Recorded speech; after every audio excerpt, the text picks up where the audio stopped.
Robert Downey Jr. coming back as Dr. Doom was always part of Marvel's long-term plan. That means Jonathan Majors as Kang was never truly their first choice. Kevin Feige recently confirmed this, revealing that RDJ's Doom was already in talks even before Ant-Man and the Wasp: Quantumania. But let me make things even clearer.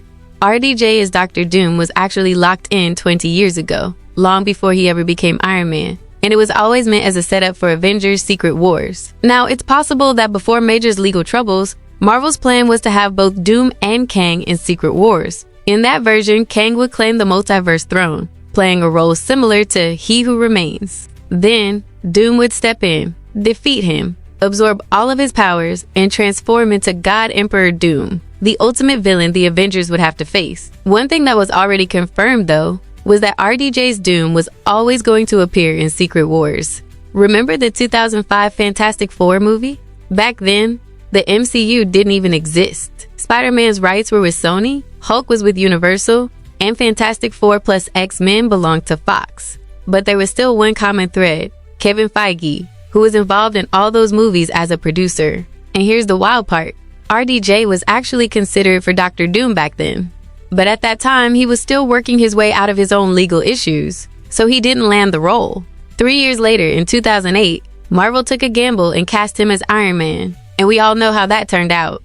That gamble launched the MCU as we know it. Fast forward 20 years, Fantastic Four, Avengers, X-Men are all under one roof now. RDJ is set to return as Dr. Doom. So yes, while Marvel might have officially made Kang the big bad of the multiverse saga, Feige always had that twist in mind where Doom would replace him in Secret Wars. That's why, when Majors was found guilty in his assault case, Marvel didn't waste any time. They introduced RDJ as Dr. Doom to the public. The Russo brothers even confirmed in an interview that this was Feige's idea. And honestly, it makes sense. Feige has always loved reusing characters from his older Marvel projects. Just look at the Marvels bringing back Beast, or No Way Home bringing back Tobey Maguire's Spider-Man. Feige's idea was for Doom to appear as a surprise cameo, but then take over as the movie's main villain. And remember the post-credit scene in Avengers Endgame? The sound of someone hammering metal? Feige said it was a tribute to Iron Man.